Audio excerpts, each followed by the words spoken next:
Joshua, chapter 1. The Lord's charge to Joshua. After the death of Moses, the Lord's servant, the Lord spoke to Joshua, son of Nun, Moses' assistant. He said, "Moses, my servant, is dead. Therefore the time has come for you to lead these people, the Israelites, across the Jordan River into the land I am giving them. I promise you what I promised Moses.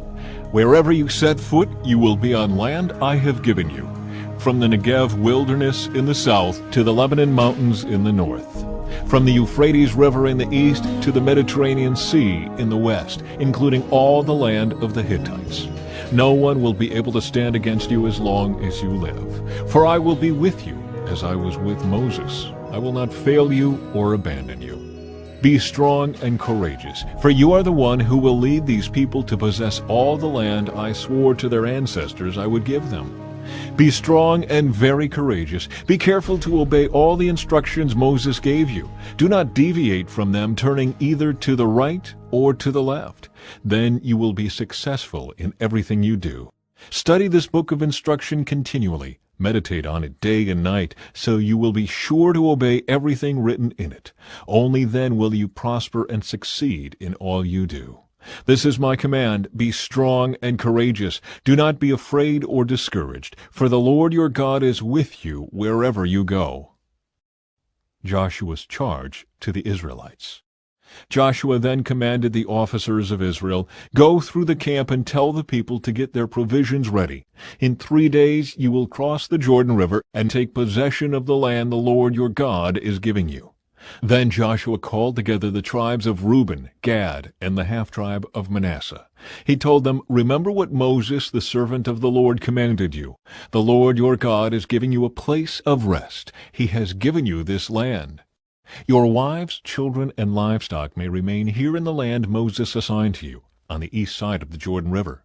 But your strong warriors, fully armed, must lead the other tribes across the Jordan to help them conquer their territory. Stay with them until the Lord gives them rest, as he has given you rest, and until they too possess the land the Lord your God is giving them. Only then may you return and settle here on the east side of the Jordan River in the land that Moses, the servant of the Lord, assigned to you."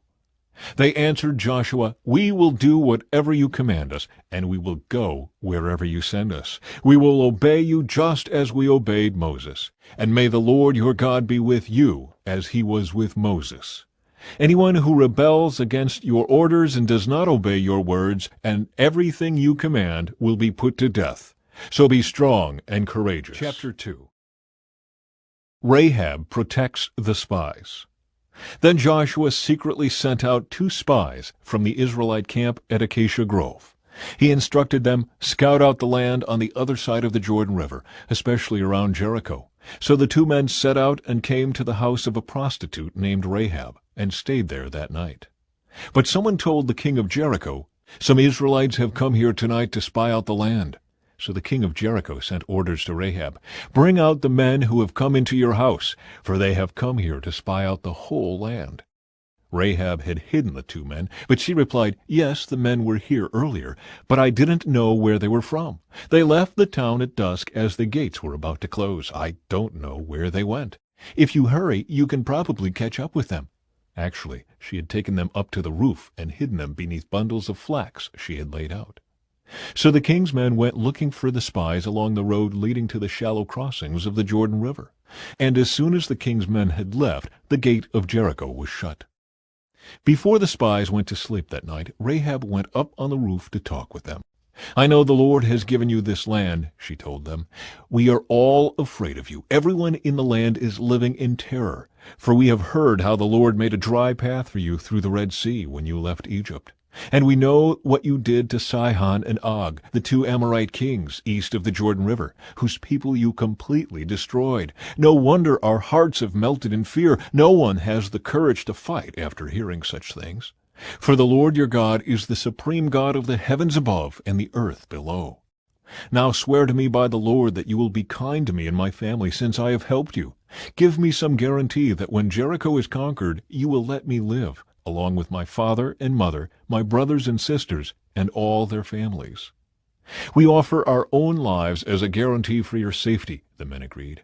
"If you don't betray us, we will keep our promise and be kind to you when the Lord gives us the land." Then, since Rahab's house was built into the town wall, she let them down by a rope through the window.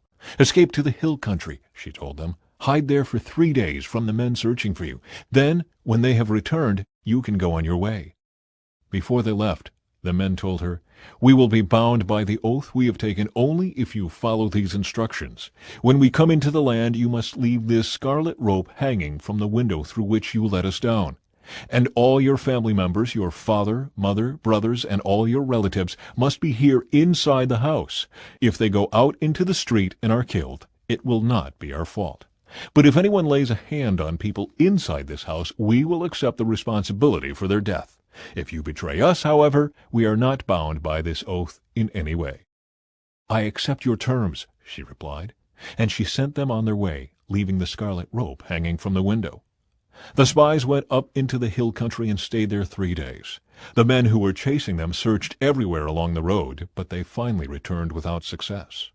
Then the 2 spies came down from the hill country, crossed the Jordan River, and reported to Joshua all that had happened to them. "The Lord has given us the whole land," they said, "for all the people in the land are terrified of us." Chapter 3. The Israelites crossed the Jordan. Early the next morning, Joshua and all the Israelites left Acacia Grove and arrived at the banks of the Jordan River, where they camped before crossing. 3 days later, the Israelite officers went through the camp, giving these instructions to the people. "When you see the Levitical priests carrying the Ark of the Covenant of the Lord your God, move out from your positions and follow them. Since you have never traveled this way before, they will guide you. Stay about a half-mile behind them, keeping a clear distance between you and the ark. Make sure you don't come any closer." Then Joshua told the people, "Purify yourselves, for tomorrow the Lord will do great wonders among you." In the morning Joshua said to the priests, "Lift up the Ark of the Covenant and lead the people across the river." And so they started out and went ahead of the people. The Lord told Joshua, "Today I will begin to make you a great leader in the eyes of all the Israelites. They will know that I am with you, just as I was with Moses. Give this command to the priests who carry the Ark of the Covenant. When you reach the banks of the Jordan River, take a few steps into the river and stop there." So Joshua told the Israelites, "Come and listen to what the Lord your God says. Today you will know that the living God is among you. He will surely drive out the Canaanites, Hittites, Hivites, Perizzites, Girgashites, Amorites, and Jebusites ahead of you. Look, the Ark of the Covenant, which belongs to the Lord of the whole earth, will lead you across the Jordan River. Now choose 12 men from the tribes of Israel, 1 from each tribe. The priests will carry the Ark of the Lord of all the earth. As soon as their feet touch the water, the flow of water will be cut off upstream, and the river will stand up like a wall." So the people left their camp to cross the Jordan, and the priests who were carrying the Ark of the Covenant went ahead of them. It was the harvest season, and the Jordan was overflowing its banks. But as soon as the feet of the priests who were carrying the ark touched the water at the river's edge, the water above that point began backing up a great distance away at a town called Adam, which is near Zarethan. And the water below that point flowed on to the Dead Sea until the riverbed was dry. Then all the people crossed over near the town of Jericho. Meanwhile, the priests who were carrying the Ark of the Lord's covenant stood on dry ground in the middle of the riverbed as the people passed by. They waited there until the whole nation of Israel had crossed the Jordan on dry ground. Chapter 4. Memorials to the Jordan crossing.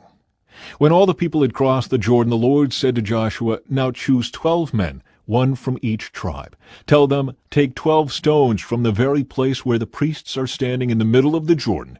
Carry them out and pile them up at the place where you will camp tonight." So Joshua called together the 12 men he had chosen, 1 from each of the tribes of Israel. He told them, "Go into the middle of the Jordan in front of the ark of the Lord your God. Each of you must pick up 1 stone and carry it out on your shoulder, 12 stones in all, 1 for each of the 12 tribes of Israel. We will use these stones to build a memorial. In the future your children will ask you, 'What do these stones mean?' Then you can tell them, 'They remind us that the Jordan River stopped flowing when the Ark of the Lord's covenant went across.' These stones will stand as a memorial among the people of Israel forever." So the men did as Joshua had commanded them. They took 12 stones from the middle of the Jordan River, one for each tribe, just as the Lord had told Joshua.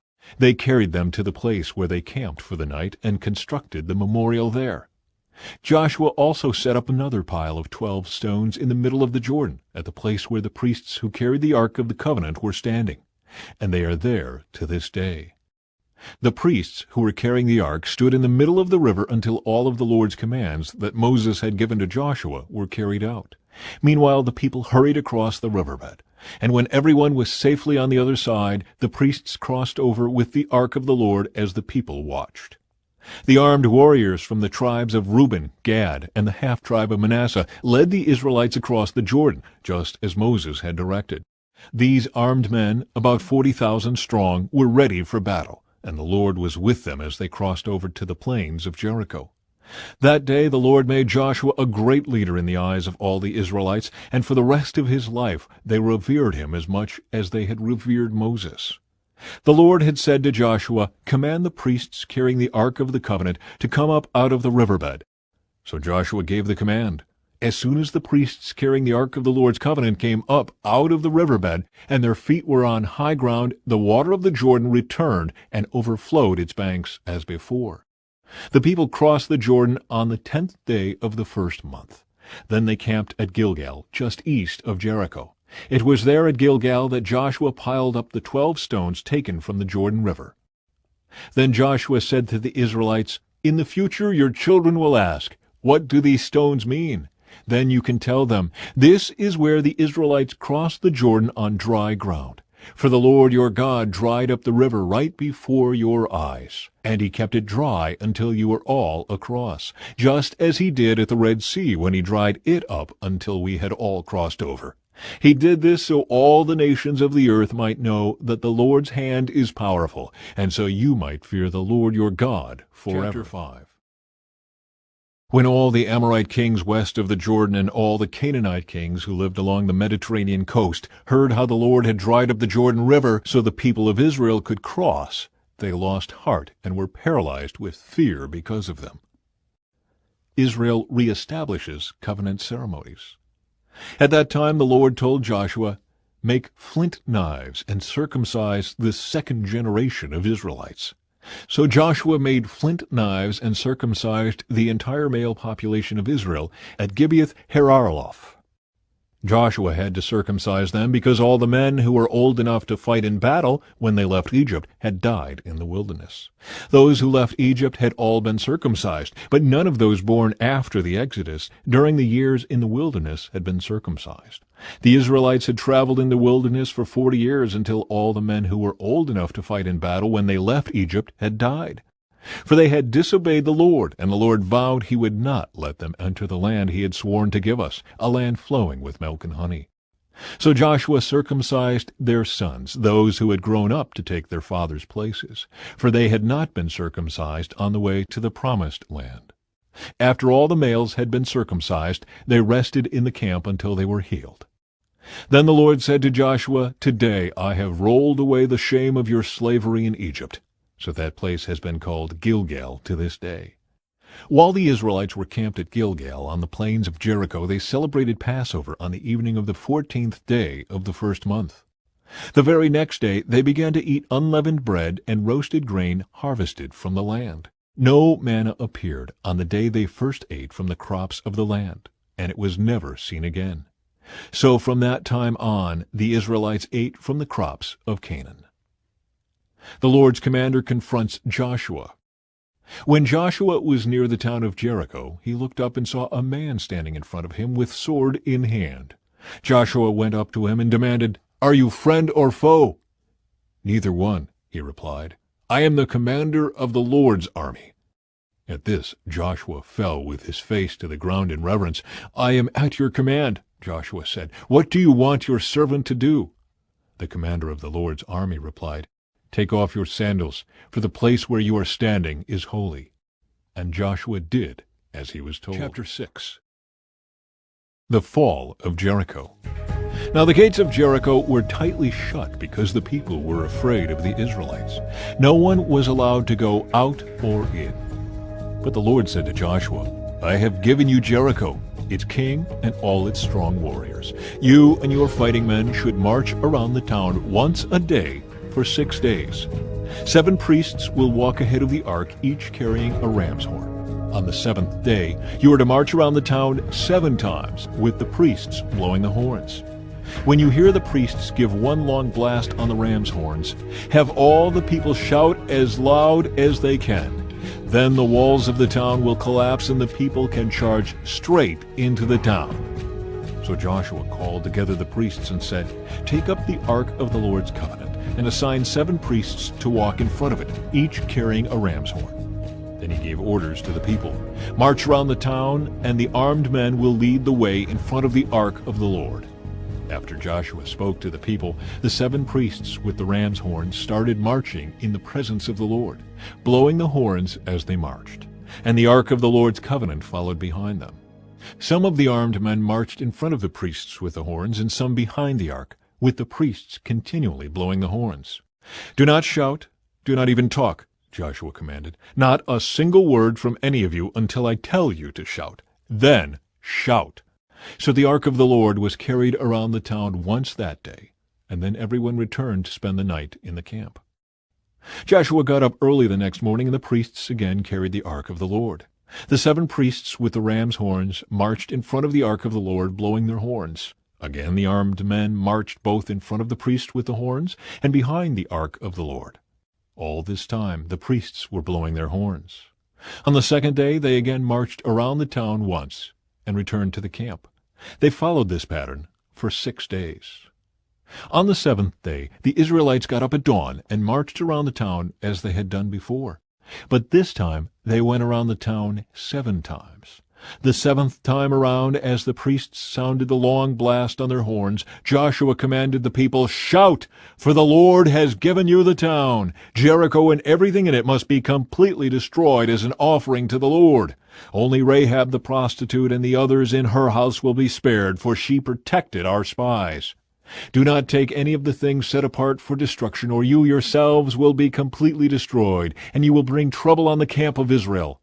Everything made from silver, gold, bronze, or iron is sacred to the Lord and must be brought into His treasury."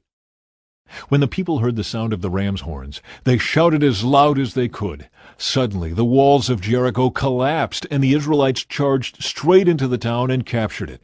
They completely destroyed everything in it with their swords, men and women, young and old, cattle, sheep, goats, and donkeys.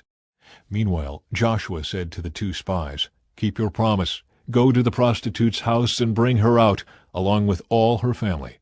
The men who had been spies went in and brought out Rahab, her father, mother, brothers, and all the other relatives who were with her. They moved her whole family to a safe place near the camp of Israel. Then the Israelites burned the town and everything in it. Only the things made from silver, gold, bronze, or iron were kept for the treasury of the Lord's house. So Joshua spared Rahab the prostitute and her relatives who were with her in the house, because she had hidden the spies Joshua sent to Jericho, and she lives among the Israelites to this day. At that time Joshua invoked this curse: "May the curse of the Lord fall on anyone who tries to rebuild the town of Jericho. At the cost of his firstborn son he will lay its foundation. At the cost of his youngest son he will set up its gates." So the Lord was with Joshua, and his reputation spread throughout the land. Chapter 7. Ai defeats the Israelites. But Israel violated the instructions about the things set apart for the Lord. A man named Achan had stolen some of these dedicated things. So the Lord was very angry with the Israelites. Achan was the son of Carmi, a descendant of Zimri, son of Zerah, of the tribe of Judah. Joshua sent some of his men from Jericho to spy out the town of Ai, east of Bethel, near Bethaven. When they returned, they told Joshua, "There's no need for all of us to go up there. It won't take more than 2,000 or 3,000 men to attack Ai. Since there are so few of them, don't make all our people struggle to go up there."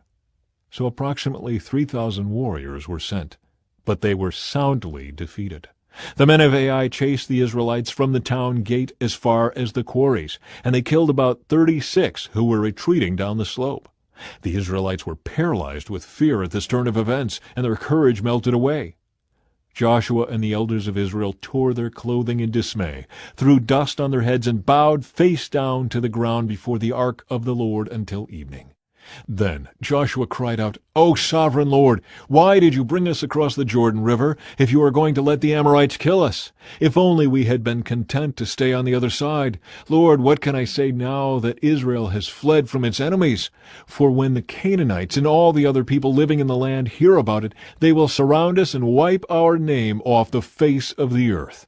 And then what will happen to the honor of your great name?" But the Lord said to Joshua, "Get up.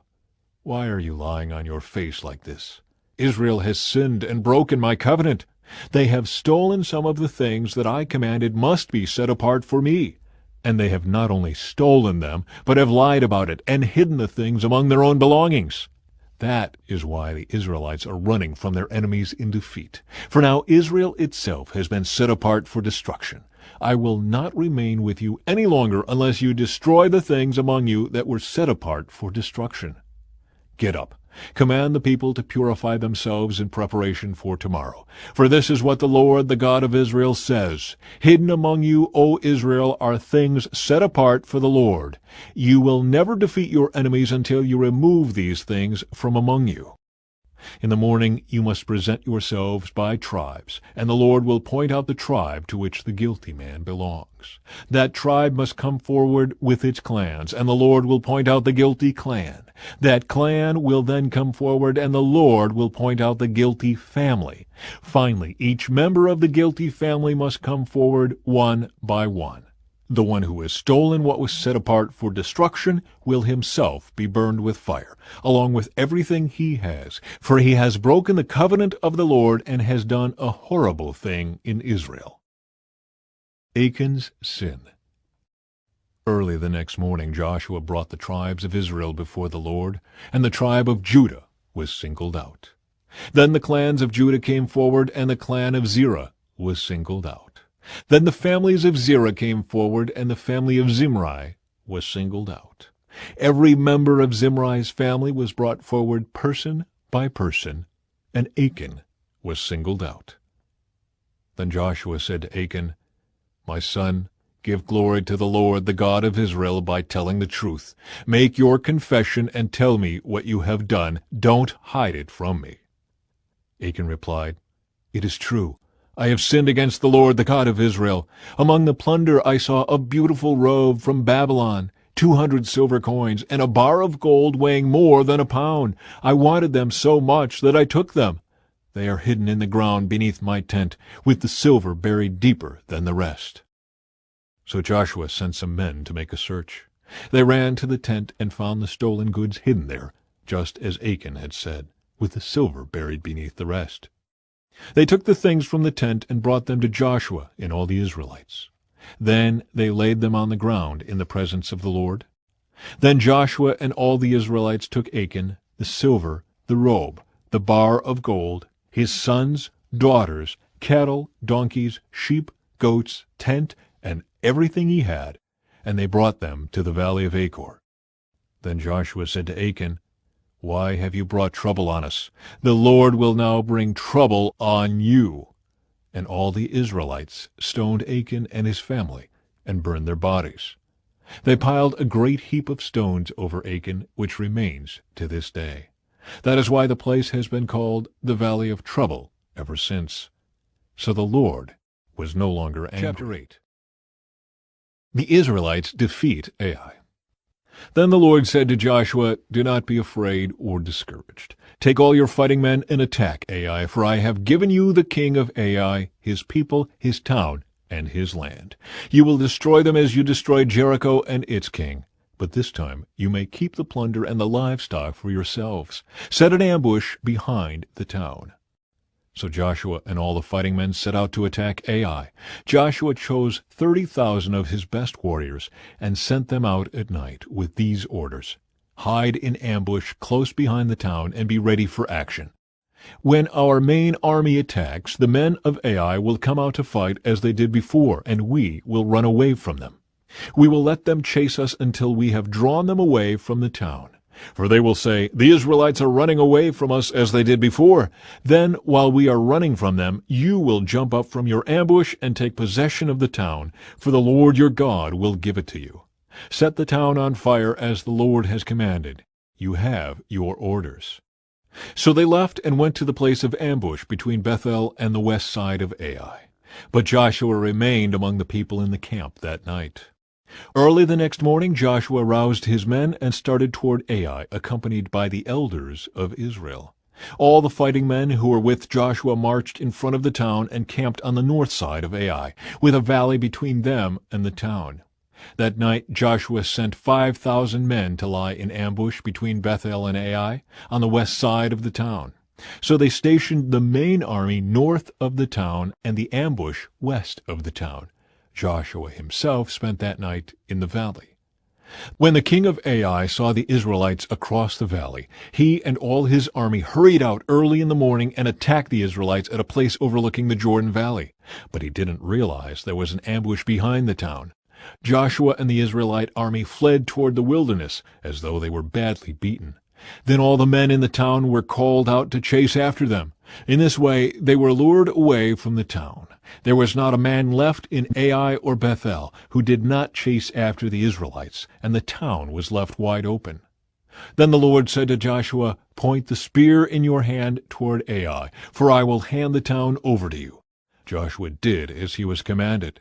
As soon as Joshua gave this signal, all the men in ambush jumped up from their position and poured into the town. They quickly captured it and set it on fire.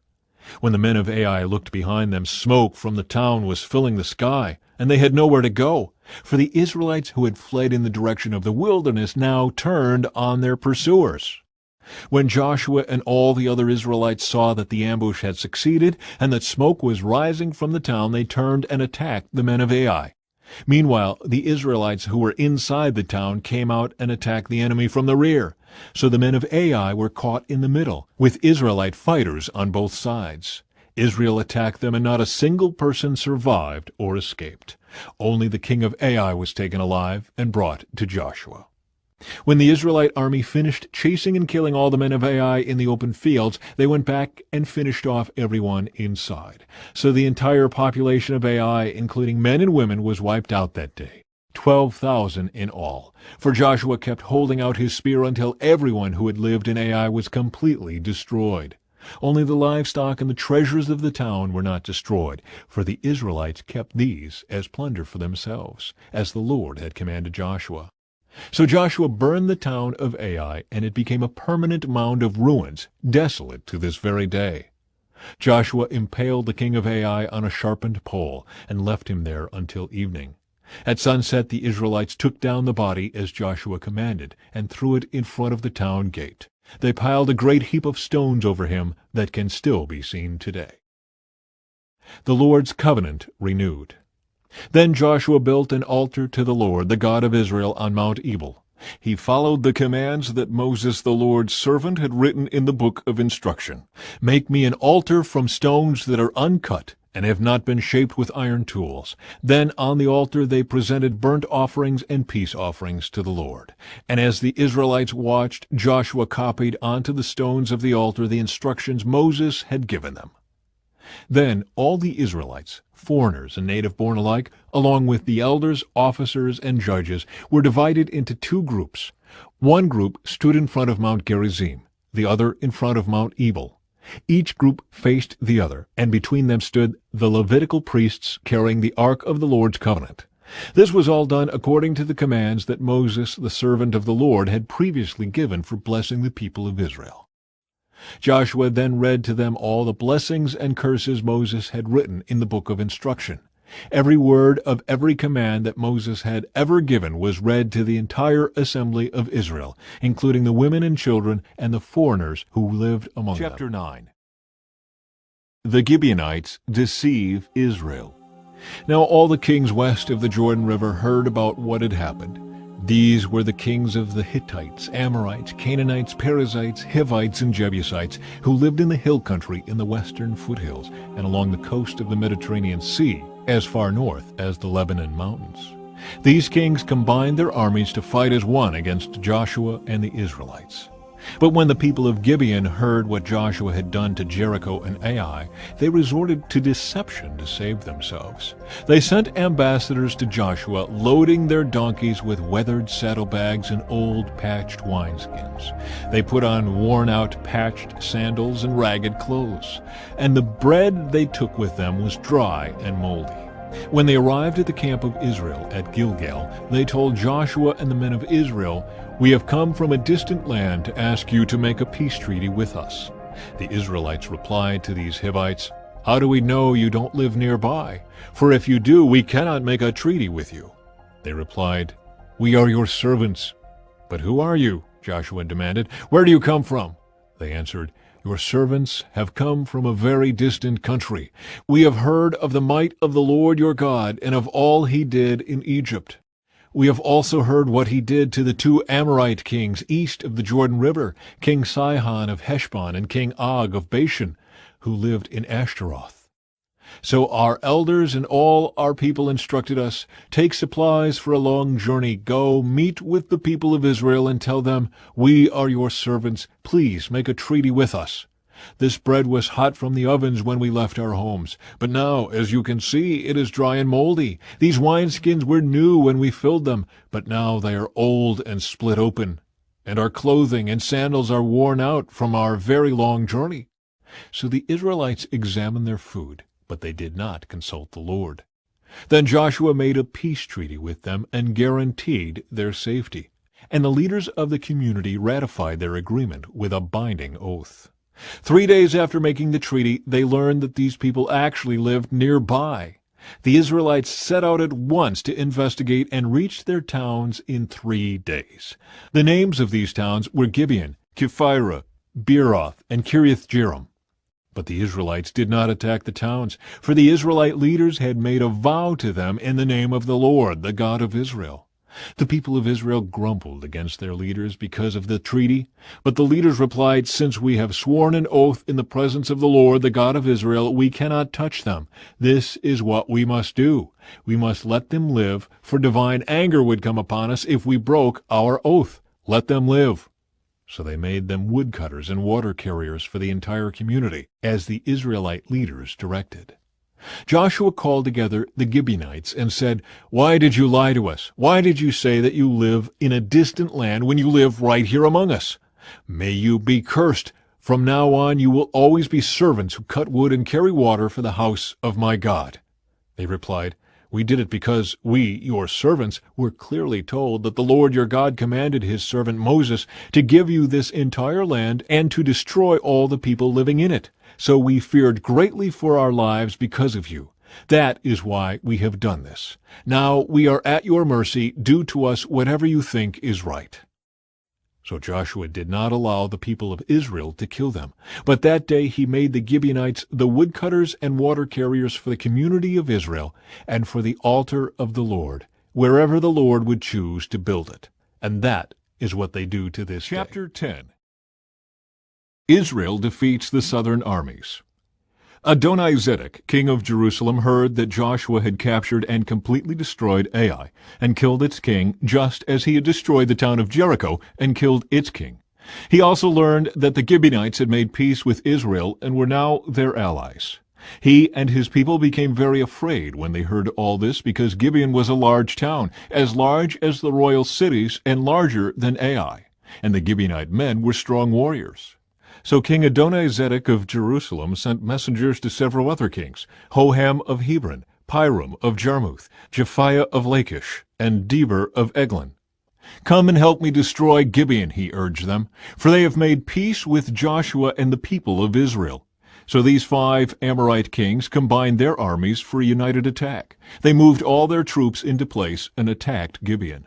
The men of Gibeon quickly sent messengers to Joshua at his camp in Gilgal. "Don't abandon your servants now," they pleaded. "Come at once, save us, help us, for all the Amorite kings who live in the hill country have joined forces to attack us." So Joshua and his entire army, including his best warriors, left Gilgal and set out for Gibeon. "Do not be afraid of them," the Lord said to Joshua, "for I have given you victory over them. Not a single one of them will be able to stand up to you." Joshua traveled all night from Gilgal and took the Amorite armies by surprise. The Lord threw them into a panic, and the Israelites slaughtered great numbers of them at Gibeon. Then the Israelites chased the enemy along the road to Beth-horon, killing them all along the way to Azekah and Makkedah. As the Amorites retreated down the road from Beth-horon, the Lord destroyed them with a terrible hailstorm from heaven that continued until they reached Azekah. The hail killed more of the enemy than the Israelites killed with the sword. On the day the Lord gave the Israelites victory over the Amorites, Joshua prayed to the Lord in front of all the people of Israel.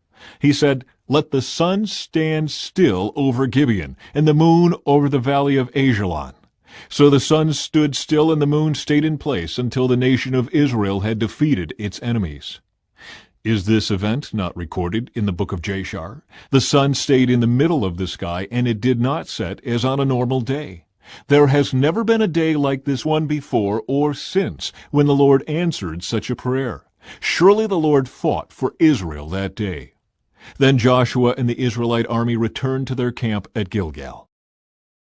Joshua kills the 5 southern kings. During the battle, the 5 kings escaped and hid in a cave at Makkedah.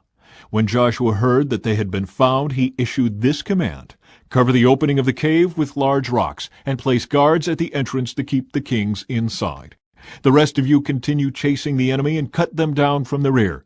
Don't give them a chance to get back to their towns, for the Lord your God has given you victory over them." So Joshua and the Israelite army continued the slaughter and completely crushed the enemy.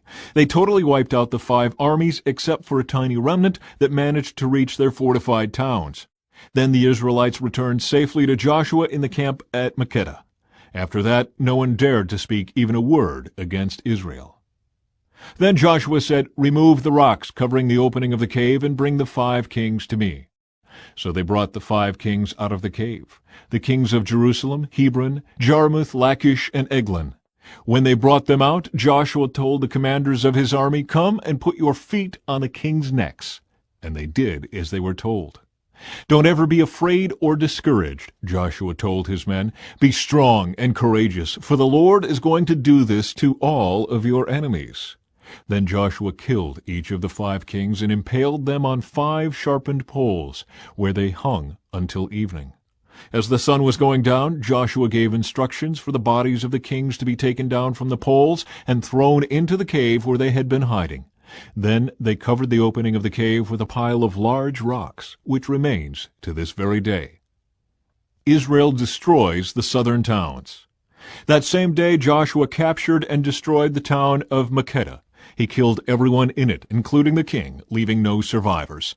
He destroyed them all, and he killed the king of Makkedah as he had killed the king of Jericho. Then Joshua and the Israelites went to Libnah and attacked it. There, too, the Lord gave them the town and its king. He killed everyone in it, leaving no survivors. Then Joshua killed the king of Libnah as he had killed the king of Jericho. From Libnah, Joshua and the Israelites went to Lachish and attacked it.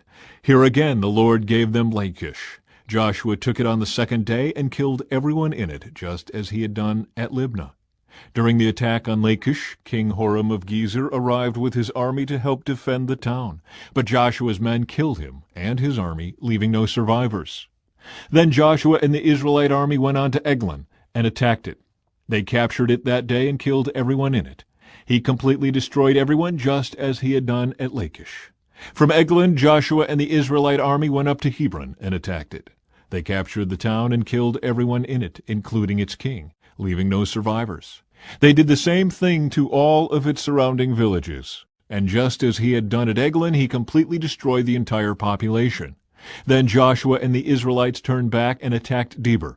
He captured the town, its king, and all of its surrounding villages. He completely destroyed everyone in it, leaving no survivors. He did to Debir and its king just what he had done to Hebron and to Libnah and its king. So Joshua conquered the whole region, the kings and people of the hill country, the Negev, the western foothills, and the mountain slopes. He completely destroyed everyone in the land, leaving no survivors, just as the Lord, the God of Israel, had commanded. Joshua slaughtered them from Kadesh Barnea to Gaza, and from the region around the town of Goshen up to Gibeon. Joshua conquered all these kings and their land in a single campaign, for the Lord, the God of Israel, was fighting for his people. Then Joshua and the Israelite army returned to their camp at Gilgal. Chapter 11. Israel defeats the northern armies. When King Jabin of Hazor heard what had happened, he sent messages to the following kings: King Jobab of Madon, the king of Shimron, the king of Akshaph, all the kings of the northern hill country, the kings in the Jordan Valley south of Galilee, the kings in the Galilean foothills, the kings of Naphoth Dor on the west, the kings of Canaan, both east and west, the kings of the Amorites, the Hittites, the Perizzites, the Jebusites in the hill country, and the Hivites in the towns on the slopes of Mount Hermon in the land of Mizpah. All these kings came out to fight. Their combined armies formed a vast horde, and with all their horses and chariots they covered the landscape like the sand on the seashore. The kings joined forces and established their camp around the water near Merom to fight against Israel. Then the Lord said to Joshua, "Do not be afraid of them. By this time tomorrow I will hand all of them over to Israel as dead men. Then you must cripple their horses and burn their chariots." So Joshua and all his fighting men traveled to the water near Merom and attacked suddenly. And the Lord gave them victory over their enemies. The Israelites chased them as far as Greater Sidon and Misrephoth-Maim, and eastward into the valley of Mizpah, until not one enemy warrior was left alive. Then Joshua crippled the horses and burned all the chariots, as the Lord had instructed. Joshua then turned back and captured Hazor and killed its king. Hazor had at one time been the capital of all these kingdoms. The Israelites completely destroyed every living thing in the city, leaving no survivors. Not a single person was spared. And then Joshua burned the city. Joshua slaughtered all the other kings and their people, completely destroying them, just as Moses, the servant of the Lord, had commanded. But the Israelites did not burn any of the towns built on mounds, except Hazor, which Joshua burned. And the Israelites took all the plunder and livestock of the ravaged towns for themselves. But they killed all the people, leaving no survivors. As the Lord had commanded his servant Moses, so Moses commanded Joshua, and Joshua did as he was told, carefully obeying all the commands that the Lord had given to Moses. So Joshua conquered the entire region, the hill country, the entire Negev, the whole area around the town of Goshen, the western foothills, the Jordan Valley, the mountains of Israel, and the Galilean foothills. The Israelite territory now extended all the way from Mount Halak, which leads up to Seir in the south, as far north as Baal Gad at the foot of Mount Hermon in the valley of Lebanon. Joshua killed all the kings of those territories, waging war for a long time to accomplish this. No one in this region made peace with the Israelites except the Hivites of Gibeon. All the others were defeated, for the Lord hardened their hearts and caused them to fight the Israelites. So they were completely destroyed without mercy, as the Lord had commanded Moses. During this period, Joshua destroyed all the descendants of Anak, who lived in the hill country of Hebron, Deber, Anib, and the entire hill country of Judah in Israel. He killed them all and completely destroyed their towns. None of the descendants of Anak were left in all the land of Israel, though some still remained in Gaza, Gath, and Ashdod. So Joshua took control of the entire land, just as the Lord had instructed Moses. He gave it to the people of Israel as their special possession, dividing the land among the tribes. So the land finally had rest from war. Chapter 12. Kings defeated east of the Jordan. These are the kings east of the Jordan River who had been killed by the Israelites and whose land was taken. Their territory extended from the Arnon Gorge to Mount Hermon and included all the land east of the Jordan Valley.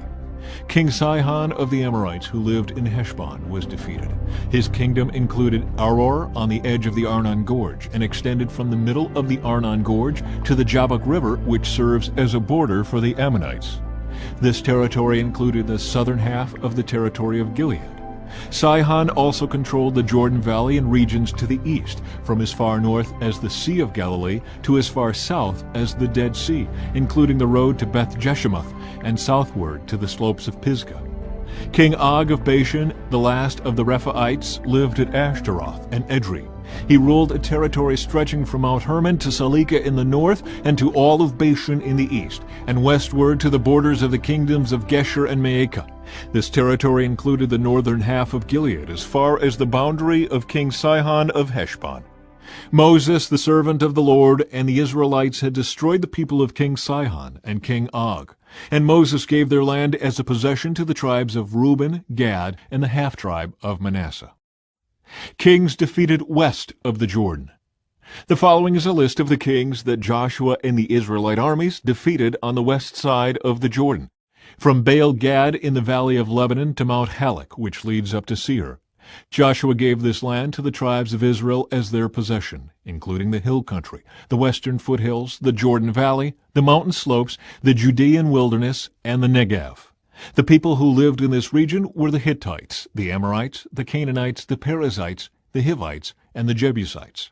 These are the kings Israel defeated: the king of Jericho, the king of Ai near Bethel, the king of Jerusalem, the king of Hebron, the king of Jarmuth, the king of Lachish, the king of Eglon, the king of Gezer, the king of Deber, the king of Geder, the king of Hormah, the king of Arad, the king of Libnah, the king of Adullam, the king of Makkedah, the king of Bethel, the king of Tappuah, the king of Hepher, the king of Aphek, the king of Lasharon, the king of Madon, the king of Hazor, the king of Shimron-Meron, the king of Akshaph, the king of Taanach, the king of Megiddo, the king of Kedesh, the king of Jokneam in Carmel, the king of Dor in the town of Naphoth-Dor, the king of Goyim in Gilgal, the king of Tirzah. In all, 31 kings were defeated. Chapter 13. The land yet to be conquered. When Joshua was an old man, the Lord said to him, "You are growing old, and much land remains to be conquered. This is the territory that remains: all the regions of the Philistines and the Geshurites, and the larger territory of the Canaanites extending from the stream of Shihor on the border of Egypt northward to the boundary of Ekron. It includes the territory of the 5 Philistine rulers of Gaza, Ashdod, Ashkelon, Gath, and Ekron. The land of the Avites in the south also remains to be conquered. In the north, the following area has not yet been conquered: all the land of the Canaanites, including Mearah, which belongs to the Sidonians, stretching northward to Aphek on the border of the Amorites. The land of the Gebalites and all of the Lebanon mountain area to the east, from Baal-Gad below Mount Hermon to Lebo-Hamath, and all the hill country from Lebanon to Mizrephoth-Maim, including all the land of the Sidonians. I myself will drive these people out of the land ahead of the Israelites. So be sure to give this land to Israel as a special possession, just as I have commanded you. Include all this territory as Israel's possession when you divide this land among the 9 tribes and the half-tribe of Manasseh." The land divided east of the Jordan. Half the tribe of Manasseh and the tribes of Reuben and Gad had already received their grants of land on the east side of the Jordan, for Moses, the servant of the Lord, had previously assigned this land to them. Their territory extended from Aror on the edge of the Arnon Gorge, including the town in the middle of the gorge, to the plain beyond Medeba, as far as Dibon.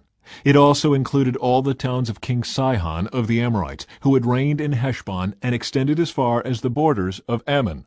It included Gilead, the territory of the kingdoms of Geshur and Maacah, all of Mount Hermon, all of Bashan as far as Salekah, and all the territory of King Og of Bashan, who had reigned in Ashtaroth and Edrei.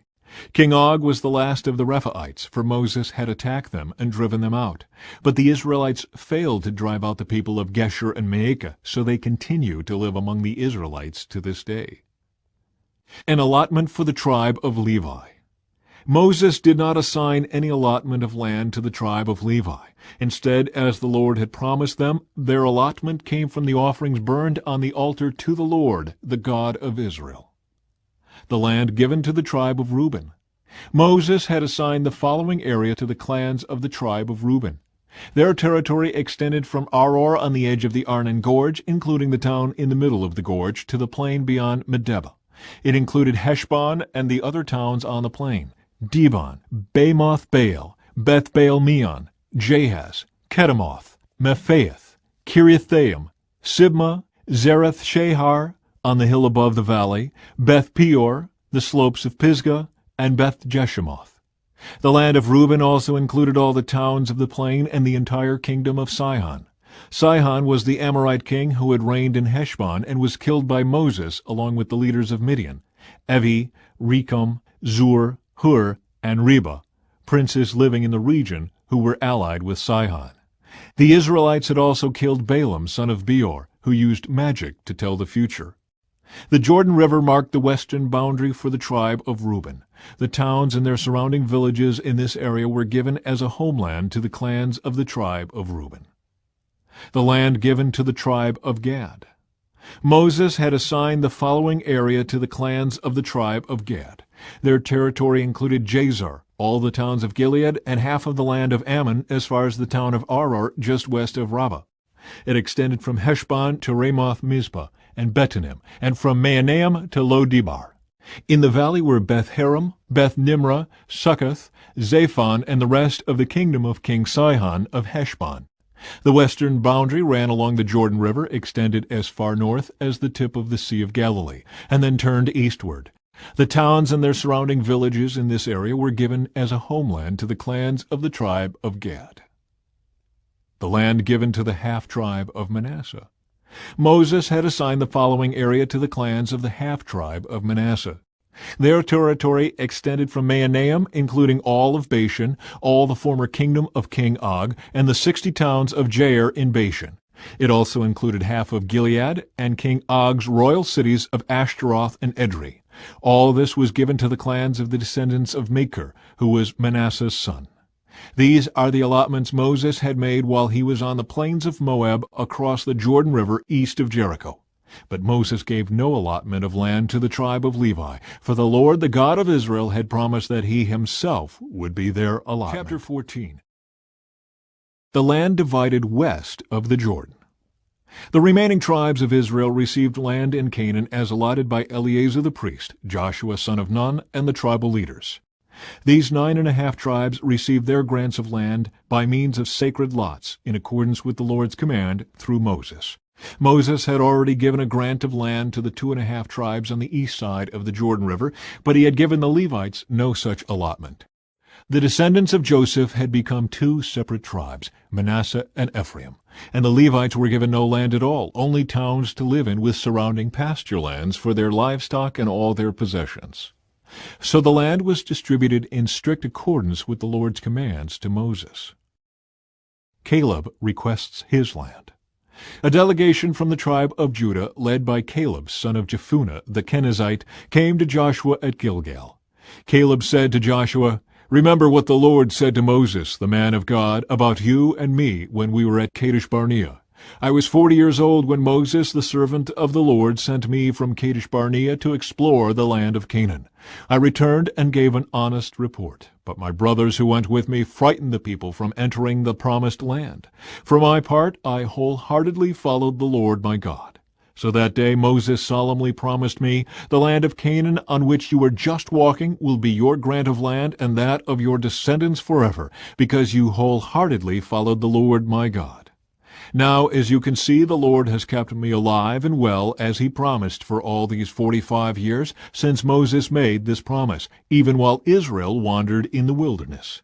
Today I am 85 years old. I am as strong now as I was when Moses sent me on that journey, and I can still travel and fight as well as I could then. So give me the hill country that the Lord promised me. You will remember that as scouts we found the descendants of Anak living there in great walled towns. But if the Lord is with me, I will drive them out of the land, just as the Lord said." So Joshua blessed Caleb, son of Jephunneh, and gave Hebron to him as his portion of land. Hebron still belongs to the descendants of Caleb, son of Jephunneh the Kenizzite, because he wholeheartedly followed the Lord, the God of Israel. Previously, Hebron had been called Kiriath Arba. It had been named after Arba, a great hero of the descendants of Anak. And the land had rest from war. Chapter 15. The land given to the tribe of Judah. The allotment for the clans of the tribe of Judah reached southward to the border of Edom as far south as the wilderness of Zin. The southern boundary began at the south bay of the Dead Sea, ran south of Scorpion Pass into the wilderness of Zin, and then went south of Kadesh Barnea to Hezron.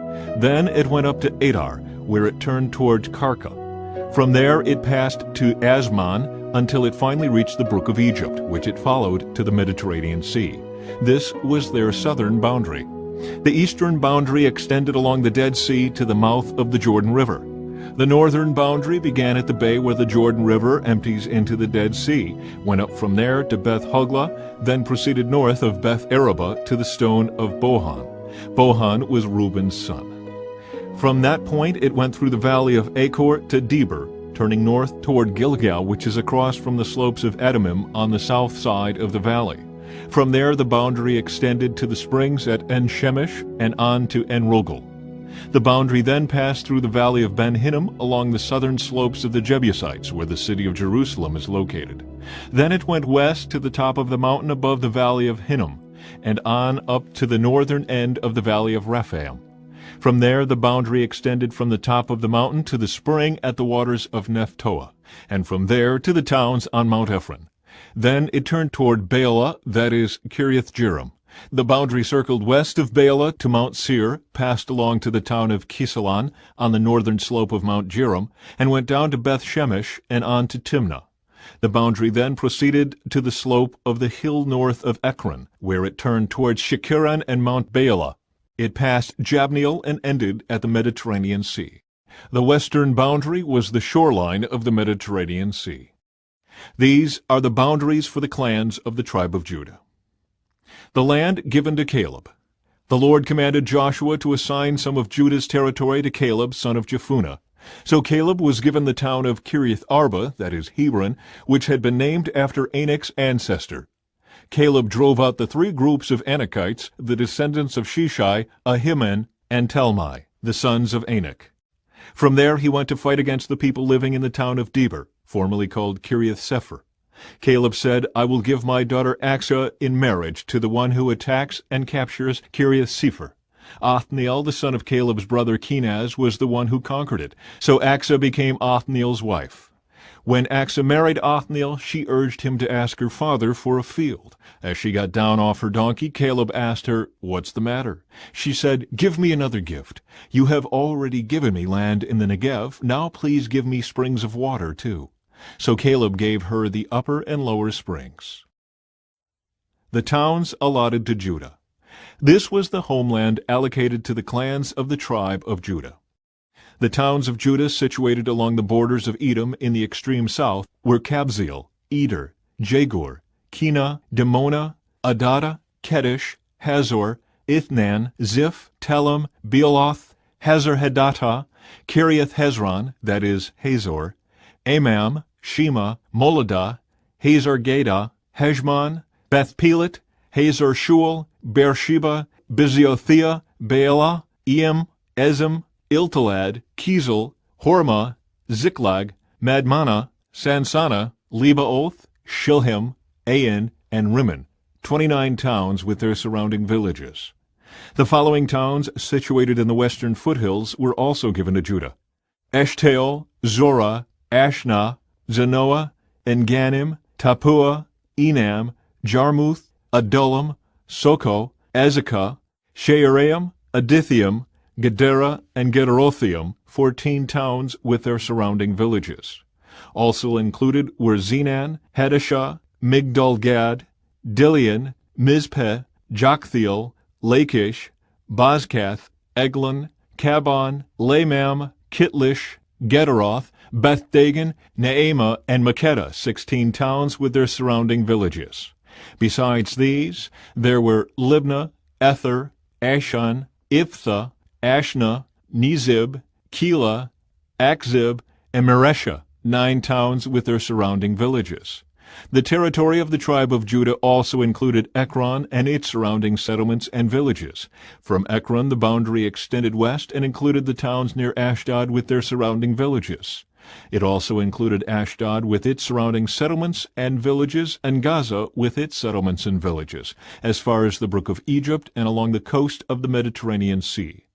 Judah also received the following towns in the hill country: Shamir, Jatir, Soko, Dana, Kiriath-Senah, that is, Deber, Anab, Eshtemoth, Anim, Goshen, Halan, and Gilo, 11 towns with their surrounding villages.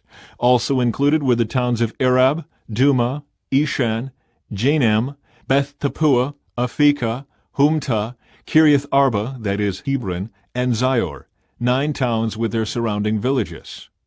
Besides these, There were Maon, Carmel, Ziph, Juttah, Jezreel, Jokdeam, Zanoah, Cain, Gibeah, and Timnah, 10 towns with their surrounding villages. In addition, there were Halhul, Bethzur, Gedor, Merarath, Beth-Anath, and Eltekon, 6 towns with their surrounding villages. There were also Kiriath Baal, that is, Kiriath Jearim, and Rabbah, 2 towns with their surrounding villages. In the wilderness there were the towns of Beth-araba, Middin, Sekaka, Nibshan, the city of Salt, and Engedi, 6 towns with their surrounding villages. But the tribe of Judah could not drive out the Jebusites who lived in the city of Jerusalem. So the Jebusites live there among the people of Judah to this day. Chapter 16. The land given to Ephraim and West Manasseh. The allotment for the descendants of Joseph extended from the Jordan River near Jericho, east of the springs of Jericho, through the wilderness and into the hill country of Bethel. From Bethel, that is, Luz, it ran over to Ataroth in the territory of the Arkites. Then it descended westward to the territory of the Japhletites as far as lower Beth-horon, then to Gezer and over to the Mediterranean Sea.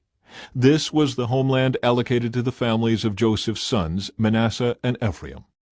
The land given to Ephraim. The following territory was given to the clans of the tribe of Ephraim. The boundary of their homeland began at Ataroth Adar in the east. From there it ran to upper Beth-horon, then on to the Mediterranean Sea. From Mikmethith on the north, the boundary curved eastward past Taanath Shiloh to the east of Genoa. From Genoa it turned southward to Ataroth and Nerah, touched Jericho, and ended at the Jordan River. From Tappuah the boundary extended westward, following the Kana ravine to the Mediterranean Sea. This is the homeland allocated to the clans of the tribe of Ephraim. In addition, some towns with their surrounding villages in the territory allocated to the half-tribe of Manasseh were set aside for the tribe of Ephraim. They did not drive the Canaanites out of Gezer, however, so the people of Gezer live as slaves among the people of Ephraim to this day. Chapter 17. The land given to West Manasseh. The next allotment of land was given to the half-tribe of Manasseh, the descendants of Joseph's older son. Machir, the firstborn son of Manasseh, was the father of Gilead. Because his descendants were experienced soldiers, the regions of Gilead and Bashan on the east side of the Jordan had already been given to them. So the allotment on the west side of the Jordan was for the remaining families within the clans of the tribe of Manasseh: Abiezer, Helek, Asriel, Shechem, Hepher, and Shemitah. These clans represent the male descendants of Manasseh, son of Joseph. However, Zelophehad, a descendant of Hepher, son of Gilead, son of Machir, son of Manasseh, had no sons. He had only daughters, whose names were Mahlah, Noah, Hoglah, Milcah, and Tirzah. These women came to Eleazar the priest, Joshua son of Nun, and the Israelite leaders, and said, "The Lord commanded Moses to give us a grant of land along with the men of our tribe." So Joshua gave them a grant of land along with their uncles, as the Lord had commanded. As a result, Manasseh's total allocation came to 10 parcels of land, in addition to the land of Gilead and Bashan across the Jordan River, because the female descendants of Manasseh received a grant of land along with the male descendants. The land of Gilead was given to the rest of the male descendants of Manasseh. The boundary of the tribe of Manasseh extended from the border of Asher to Mikmethith near Shechem. Then the boundary went south from Mikmethith to the settlement near the spring of Tappuah. The land surrounding Tappuah belonged to Manasseh, but the town of Tappuah itself, on the border of Manasseh's territory, belonged to the tribe of Ephraim. From the spring of Tappuah, the boundary of Manasseh followed the Kana ravine to the Mediterranean Sea. Several towns south of the ravine were inside Manasseh's territory, but they actually belonged to the tribe of Ephraim. In general, however, the land south of the ravine belonged to Ephraim, and the land north of the ravine belonged to Manasseh. Manasseh's boundary ran along the northern side of the ravine and ended at the Mediterranean Sea. North of Manasseh was the territory of Asher, and to the east was the territory of Issachar. The following towns within the territory of Issachar and Asher, however, were given to Manasseh: Bethshan, Ibleam, Dor, that is, Naphoth Dor, Endor, Taanach, and Megiddo, each with their surrounding settlements. But the descendants of Manasseh were unable to occupy these towns. They could not drive out the Canaanites who continued to live there. Later, however, when the Israelites became strong enough, they forced the Canaanites to work as slaves, but they did not drive them out of the land. The descendants of Joseph came to Joshua and asked, "Why have you given us only one portion of land as our homeland, when the Lord has blessed us with so many people?" Joshua replied, "If there are so many of you, and if the hill country of Ephraim is not large enough for you, clear out land for yourselves in the forest where the Perizzites and Rephaites live." The descendants of Joseph responded, "It's true that the hill country is not large enough for us, but all the Canaanites in the lowlands have iron chariots, both those in Beth-shan and its surrounding settlements, and those in the valley of Jezreel. They are too strong for us."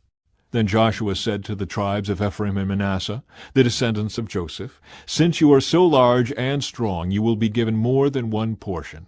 The forests of the hill country will be yours as well. Clear as much of the land as you wish, and take possession of its farthest corners.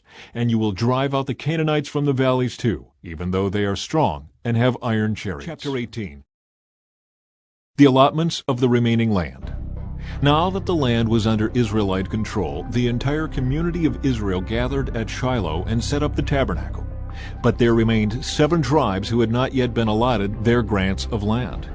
Then Joshua asked them, "How long are you going to wait before taking possession of the remaining land the Lord, the God of your ancestors, has given to you?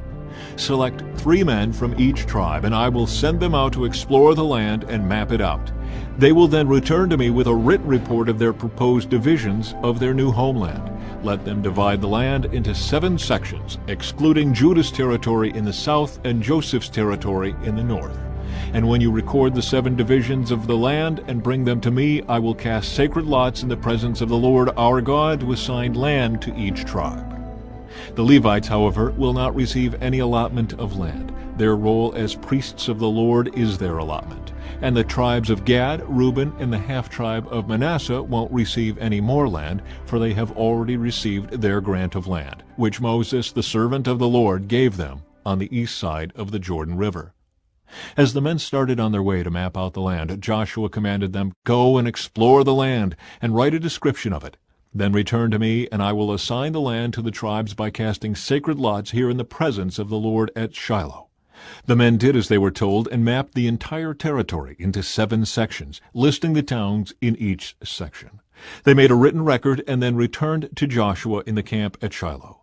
And there at Shiloh Joshua cast sacred lots in the presence of the Lord to determine which tribe should have each section. The land given to Benjamin. The first allotment of land went to the clans of the tribe of Benjamin.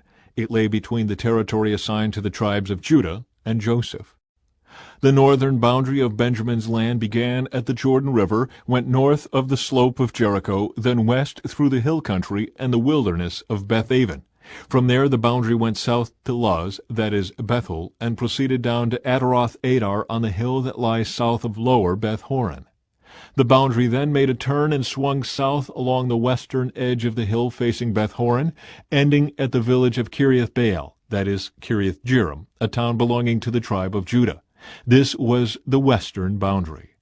The southern boundary began at the outskirts of Kiriath-jearim. From that western point it ran to the spring at the waters of Nephtoah, and down to the base of the mountain beside the valley of Ben-Hinnom at the northern end of the valley of Rephaim.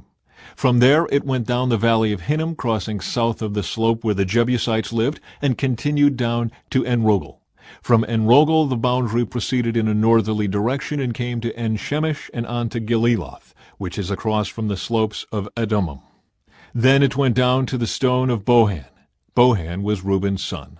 From there it passed along the north side of the slope overlooking the Jordan Valley. The border then went down into the valley, ran past the north slope of Beth-hoglah, and ended at the north bay of the Dead Sea, which is the southern end of the Jordan River. This was the southern boundary. The eastern boundary was the Jordan River. These were the boundaries of the homeland allocated to the clans of the tribe of Benjamin. The towns given to Benjamin. These were the towns given to the clans of the tribe of Benjamin: Jericho, Beth-hoglah, Emek-keziz, Beth-arabah, Zemaraim, Bethel, Avim, Perah, Ophrah, Kepher-ammoni, Ophni, and Geba, 12 towns with their surrounding villages. Also Gibeon, Ramah, Beeroth, Mizpah, Kephirah, Mazah, Rechem, Irpeel, Taralah, Zelah, Haleph, Jebus, that is Jerusalem, Gibeah, and Kiriath-jearim, 14 towns with their surrounding villages. This was the homeland allocated to the clans of the tribe of Benjamin. Chapter 19. The land given to Simeon. The second allotment of land went to the clans of the tribe of Simeon. Their homeland was surrounded by Judah's territory. Simeon's homeland included Beersheba, Sheba, Moladah, Hazar-Shual, Bela, Ezem, Iltolad, Bethul, Hormah, Ziklag, Beth-Markaboth, Hazar-Susa, Beth-Lebaoth, and Sharuan, 13 towns with their surrounding villages. It also included Ain, Rimmon, Ether, and Ashon, 4 towns with their villages, including all the surrounding villages as far south as Baalath-Beer, also known as Ramah of the Negev. This was the homeland allocated to the clans of the tribe of Simeon. Their allocation of land came from part of what had been given to Judah because Judah's territory was too large for them. So the tribe of Simeon received an allocation within the territory of Judah. The land given to Zebulun. The third allotment of land went to the clans of the tribe of Zebulun. The boundary of Zebulun's homeland started at Sered. From there it went west, going past Merilah, touching Dabbesheth, and proceeding to the brook east of Jokneam. In the other direction, the boundary went east from Sered to the border of Kisloth-Tabor, and from there to Debereth and up to Japhia. Then it continued east to Gath-Hepher, Ethkazan, and Rimmon, and turned toward Neah. The northern boundary of Zebulun passed Hanathon and ended at the valley of Iftael. The towns in these areas included Kedeth, Nahalal, Shimron, Idalah, and Bethlehem, 12 towns with their surrounding villages. The homeland allocated to the clans of the tribe of Zebulun included these towns and their surrounding villages. The land given to Issachar. The fourth allotment of land went to the clans of the tribe of Issachar. Its boundaries included the following towns: Jezreel, Kisloth, Shunem, Hapharaim, Shihon, Anahareth, Rabith, Kishion, Ebez, Remeth, En-Ganim, Enhaddah, and Beth-Pazez. The boundary also touched Tabor, Shehazimah, and Beth-Shemesh, ending at the Jordan River, 16 towns with their surrounding villages. The homeland allocated to the clans of the tribe of Issachar included these towns and their surrounding villages. The land given to Asher. The fifth allotment of land went to the clans of the tribe of Asher. Its boundaries included these towns: Hilkath, Heli, Beton, Akshaph, Elimelech, Amad, and Mishael. The boundary on the west touched Carmel and Shihor-Libnath. Then it turned east toward Beth-Dagon and ran as far as Zebulun in the valley of Iftael, going north to Beth-Emek and Neiel. It then continued north to Kabul, Abdon, Rehob, Hammon, Cana, and as far as Greater Sidon. Then the boundary turned toward Ramah and the fortress of Tyre, where it turned toward Hosah and came to the Mediterranean Sea. The territory also included Mehelbel, Akzib, Umah, Aphek, and Rehob, 22 towns with their surrounding villages. The homeland allocated to the clans of the tribe of Asher included these towns and their surrounding villages. The land given to Naphtali. The sixth allotment of land went to the clans of the tribe of Naphtali. Its boundary ran from Heleph, from the oak at Zaananim, and extended across to Adami-Nekab, Jabneel, and as far as Lakim, ending at the Jordan River. The western boundary ran past Aznoth-Tabor, then to Hukok, and touched the border of Zebulun in the south, the border of Asher on the west, and the Jordan River on the east. The fortified towns included in this territory were Ziddim, Zur, Hamath, Raketh, Kinnereth, Adamah, Ramah, Hazor, Kedesh, Edrei, and Hazor, Yiron, Migdal-El, Horem, Beth-Anath, and Beth-Shemesh, 19 towns with their surrounding villages. The homeland allocated to the clans of the tribe of Naphtali included these towns and their surrounding villages. The land given to Dan. The seventh allotment of land went to the clans of the tribe of Dan. The land allocated as their homeland included the following towns: Zorah, Eshtaol, Ir-Shemesh, Shealaban, Ajalon, Ithlah, Elon, Timnah, Ekron, Eltekah, Gibbethon, Baalath, Jehud, Baal-Barak, Gath-Rimmon, Mejarkon, Rakon, and the territory across from Joppa. But the tribe of Dan had trouble taking possession of their land, so they attacked the town of Laish. They captured it, slaughtered its people, and settled there. They renamed the town Dan after their ancestor. The homeland allocated to the clans of the tribe of Dan included these towns and their surrounding villages. The land given to Joshua. After all the land was divided among the tribes, the Israelites gave a piece of land to Joshua as his allocation, for the Lord had said he could have any town he wanted. He chose Timnath-Serah in the hill country of Ephraim. He rebuilt the town and lived there. These are the territories that Eleazar the priest, Joshua son of Nun, and the tribal leaders allocated as grants of land to the tribes of Israel by casting sacred lots in the presence of the Lord at the entrance of the tabernacle at Shiloh. So the division of the land was completed. Chapter 20. The cities of refuge. The Lord said to Joshua, "Now tell the Israelites to designate the cities of refuge as I instructed Moses. Anyone who kills another person accidentally and unintentionally can run to one of these cities. They will be places of refuge from relatives seeking revenge for the person who was killed. Upon reaching one of these cities, the one who caused the death will appear before the elders at the city gate and present his case. They must allow him to enter the city and give him a place to live among them. If the relatives of the victim come to avenge the killing, the leaders must not release the slayer to them, for he killed the other person unintentionally and without previous hostility. But the slayer must stay in that city and be tried by the local assembly, which will render a judgment. And he must continue to live in that city until the death of the high priest who was in office at the time of the accident. After that, he is free to return to his own home in the town from which he fled. The following cities were designated as cities of refuge: Kedesh of Galilee, in the hill country of Naphtali; Shechem, in the hill country of Ephraim; and Kiriath Arba, that is Hebron, in the hill country of Judah.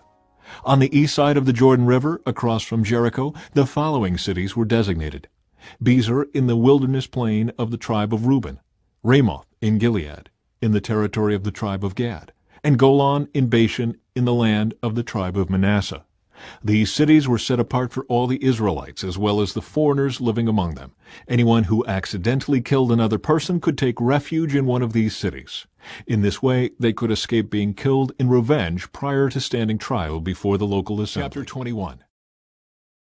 The towns given to the Levites. Then the leaders of the tribe of Levi came to consult with Eleazar the priest, Joshua son of Nun, and the leaders of the other tribes of Israel. They came to them at Shiloh in the land of Canaan and said, "The Lord commanded Moses to give us towns to live in and pasture lands for our livestock. So by the command of the Lord, the people of Israel gave the Levites the following towns and pasture lands out of their own grants of land. The descendants of Aaron, who were members of the Kohathite clan within the tribe of Levi, were allotted 13 towns that were originally assigned to the tribes of Judah, Simeon, and Benjamin. The other families of the Kohathite clan were allotted 10 towns from the tribes of Ephraim, Dan, and the half-tribe of Manasseh. The clan of Gershon was allotted 13 towns from the tribes of Issachar, Asher, Naphtali, and the half-tribe of Manasseh in Bashan.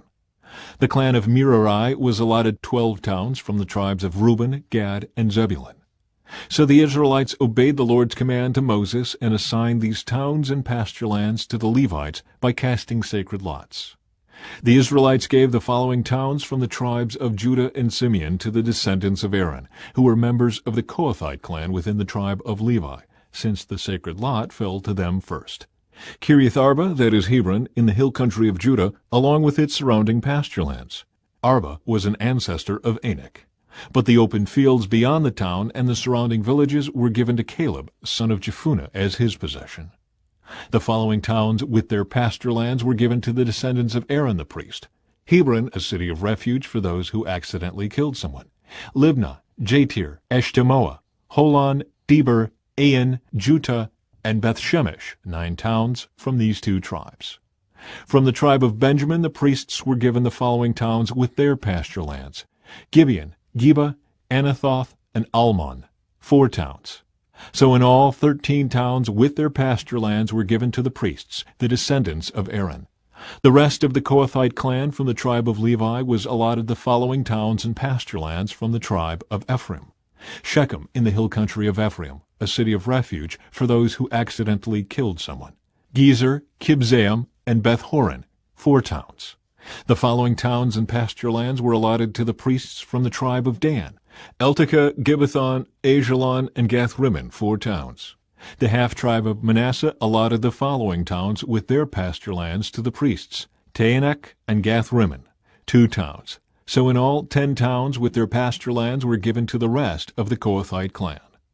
The descendants of Gershon, another clan within the tribe of Levi, received the following towns with their pasture lands from the half-tribe of Manasseh: Golan in Bashan, a city of refuge for those who accidentally killed someone, and Beeshterah, 2 towns. From the tribe of Issachar they received the following towns with their pasture lands: Kishan, Debrath, Jarmuth, and En-Gannim, 4 towns. From the tribe of Asher they received the following towns with their pasture lands: Mishael, Abdon, Hilkath, and Rehob, 4 towns. From the tribe of Naphtali they received the following towns with their pasture lands: Kedesh in Galilee, a city of refuge for those who accidentally killed someone, Hamath-dor, and Kartan, 3 towns. So in all 13 towns with their pasture lands were allotted to the clan of Gershon. The rest of the Levites, the Merari clan, were given the following towns with their pasture lands from the tribe of Zebulun: Jokneam, Karta, Dimnah, and Nahalal, 4 towns. From the tribe of Reuben they received the following towns with their pasture lands: Bezer, Jahaz, Kedemoth, and Mephaath, 4 towns. From the tribe of Gad they received the following towns with their pasture lands: Ramoth in Gilead, a city of refuge for those who accidentally killed someone, Mahanaim, Heshbon, and Jazer, 4 towns. So in all 12 towns were allotted to the clan of Merari. The total number of towns and pasture lands within Israelite territory given to the Levites came to 48. Every one of these towns had pasture lands surrounding it. So the Lord gave to Israel all the land he had sworn to give their ancestors, and they took possession of it and settled there. And the Lord gave them rest on every side, just as he had solemnly promised their ancestors.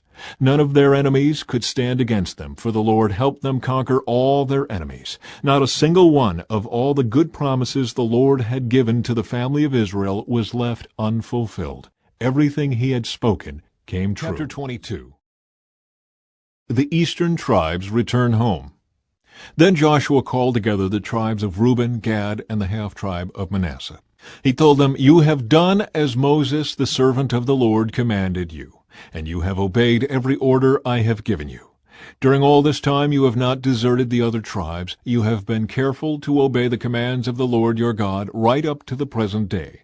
And now the Lord your God has given the other tribes rest, as he promised them. So go back home to the land that Moses, the servant of the Lord, gave you as your possession on the east side of the Jordan River. But be very careful to obey all the commands and the instructions that Moses gave to you. Love the Lord your God, walk in all his ways, obey his commands, hold firmly to him, and serve him with all your heart and all your soul." So Joshua blessed them and sent them away, and they went home. Moses had given the land of Bashan east of the Jordan River to the half-tribe of Manasseh. The other half of the tribe was given land west of the Jordan. As Joshua sent them away and blessed them, he said to them, "Go back to your homes with the great wealth you have taken from your enemies, the vast herds of livestock, the silver, gold, bronze, and iron, and the large supply of clothing. Share the plunder with your relatives." So the men of Reuben, Gad, and the half-tribe of Manasseh left the rest of Israel at Shiloh in the land of Canaan. They started the journey back to their own land of Gilead, the territory that belonged to them according to the Lord's command through Moses. The eastern tribes build an altar. But while they were still in Canaan, and when they came to a place called Gililoth near the Jordan River, the men of Reuben, Gad, and the half-tribe of Manasseh stopped to build a large and imposing altar. The rest of Israel heard that the people of Reuben, Gad, and the half-tribe of Manasseh had built an altar at Gililoth at the edge of the land of Canaan on the west side of the Jordan River.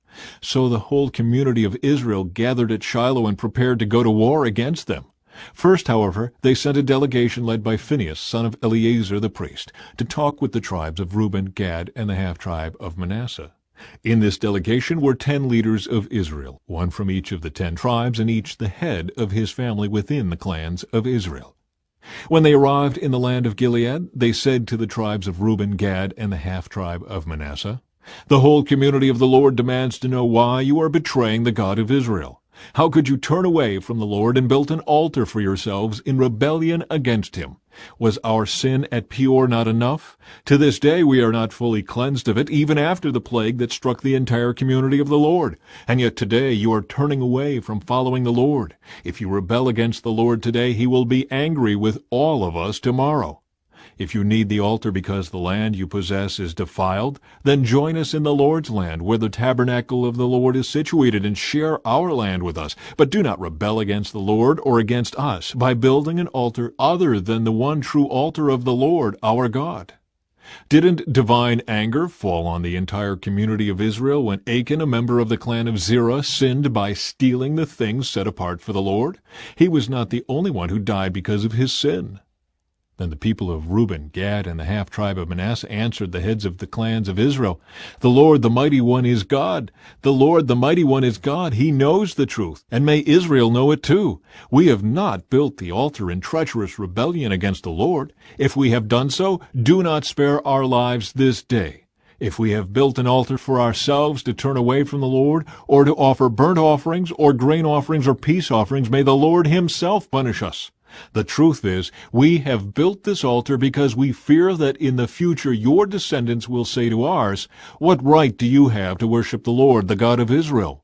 The Lord has placed the Jordan River as a barrier between our people and you people of Reuben and Gad. You have no claim to the Lord, so your descendants may prevent our descendants from worshiping the Lord. So we decided to build the altar, not for burnt offerings or sacrifices, but as a memorial. It will remind our descendants and your descendants that we too have the right to worship the Lord at his sanctuary with our burnt offerings, sacrifices, and peace offerings. Then your descendants will not be able to say to ours, 'You have no claim to the Lord.' If they say this, our descendants can reply, 'Look at this copy of the Lord's altar that our ancestors made. It is not for burnt offerings or sacrifices. It is a reminder of the relationship both of us have with the Lord. Far be it from us to rebel against the Lord or turn away from him by building our own altar for burnt offerings, grain offerings, or sacrifices. Only the altar of the Lord our God that stands in front of the tabernacle may be used for that purpose." When Phinehas the priest and the leaders of the community, the heads of the clans of Israel, heard this from the tribes of Reuben, Gad, and the half-tribe of Manasseh, they were satisfied. Phinehas, son of Eleazar the priest, replied to them, "Today we know the Lord is among us, because you have not committed this treachery against the Lord as we thought. Instead, you have rescued Israel from being destroyed by the hand of the Lord." Then Phinehas, son of Eleazar the priest, and the other leaders left the tribes of Reuben and Gad in Gilead, and returned to the land of Canaan to tell the Israelites what had happened. And all the Israelites were satisfied and praised God, and spoke no more of war against Reuben and Gad. The people of Reuben and Gad named the altar Witness, for they said, "It is a witness between us and them that the Lord is our God." Chapter 23. Joshua's final words to Israel. The years passed, and the Lord had given the people of Israel rest from all their enemies. Joshua, who was now very old, called together all the elders, leaders, judges, and officers of Israel. He said to them, "I am now a very old man. You have seen everything the Lord your God has done for you during my lifetime. The Lord your God has fought for you against your enemies. I have allotted to you as your homeland all the land of the nations yet unconquered, as well as the land of those we have already conquered, from the Jordan River to the Mediterranean Sea in the west. This land will be yours, for the Lord your God will himself drive out all the people living there now. You will take possession of their land just as the Lord your God promised you. So be very careful to follow everything Moses wrote in the book of instruction. Do not deviate from it, turning either to the right or to the left.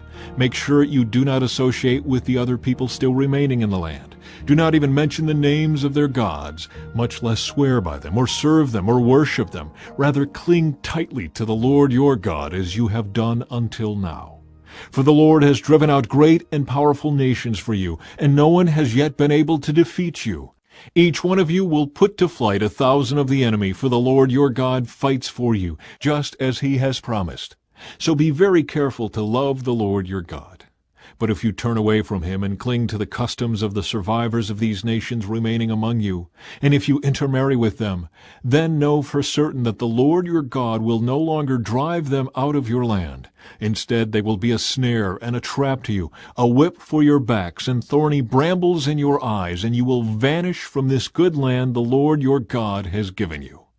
Soon I will die, going the way of everything on earth. Deep in your hearts you know that every promise of the Lord your God has come true. Not a single one has failed. But as surely as the Lord your God has given you the good things he promised, he will also bring disaster on you if you disobey him. He will completely destroy you from this good land he has given you. If you break the covenant of the Lord your God by worshiping and serving other gods, his anger will burn against you, and you will quickly vanish from the good land he has given you. Chapter 24. The Lord's covenant renewed. Then Joshua summoned all the tribes of Israel to Shechem, including their elders, leaders, judges, and officers. So they came and presented themselves to God. Joshua said to the people, "This is what the Lord, the God of Israel, says. Long ago your ancestors, including Terah, the father of Abraham and Nahor, lived beyond the Euphrates River, and they worshipped other gods. But I took your ancestor Abraham from the land beyond the Euphrates and led him into the land of Canaan. I gave him many descendants through his son Isaac. To Isaac I gave Jacob and Esau. To Esau I gave the mountains of Seir, while Jacob and his children went down into Egypt. Then I sent Moses and Aaron, and I brought terrible plagues on Egypt, and afterward I brought you out as a free people. But when your ancestors arrived at the Red Sea, the Egyptians chased after you with chariots and charioteers. When your ancestors cried out to the Lord, I put darkness between you and the Egyptians. I brought the sea crashing down on the Egyptians, drowning them. With your very own eyes you saw what I did. Then you lived in the wilderness for many years. Finally, I brought you into the land of the Amorites on the east side of the Jordan. They fought against you, but I destroyed them before you. I gave you victory over them, and you took possession of their land. Then Balak, son of Zippor, king of Moab, started a war against Israel. He summoned Balaam, son of Beor, to curse you, but I would not listen to him. Instead I made Balaam bless you, and so I rescued you from Balak. When you crossed the Jordan River and came to Jericho, the men of Jericho fought against you, as did the Amorites, the Perizzites, the Canaanites, the Hittites, the Girgashites, the Hivites, and the Jebusites. But I gave you victory over them, and I sent terror ahead of you to drive out the 2 kings of the Amorites. It was not your swords or bows that brought you victory. I gave you land you had not worked on, and I gave you towns you did not build, the towns where you are now living. I gave you vineyards and olive groves for food, though you did not plant them. So fear the Lord and serve him wholeheartedly. Put away forever the idols your ancestors worshipped when they lived beyond the Euphrates River and in Egypt. Serve the Lord alone. But if you refuse to serve the Lord, then choose today whom you will serve. Would you prefer the gods your ancestors served beyond the Euphrates? Or will it be the gods of the Amorites in whose land you now live? But as for me and my family, we will serve the Lord." The people replied, "We would never abandon the Lord and serve other gods. For the Lord our God is the one who rescued us and our ancestors from slavery in the land of Egypt. He performed mighty miracles before our very eyes. As we traveled through the wilderness among our enemies, he preserved us. It was the Lord who drove out the Amorites and the other nations living here in the land. So we too will serve the Lord, for he alone is our God." Then Joshua warned the people, "You are not able to serve the Lord, for he is a holy and jealous God. He will not forgive your rebellion and your sins. If you abandon the Lord and serve other gods, he will turn against you and destroy you, even though he has been so good to you." But the people answered Joshua, "No, we will serve the Lord." "You are a witness to your own decision," Joshua said. "You have chosen to serve the Lord." "Yes," they replied, "we are witnesses to what we have said." "All right then," Joshua said, "destroy the idols among you and turn your hearts to the Lord, the God of Israel." The people said to Joshua, "We will serve the Lord our God. We will obey him alone." So Joshua made a covenant with the people that day at Shechem, committing them to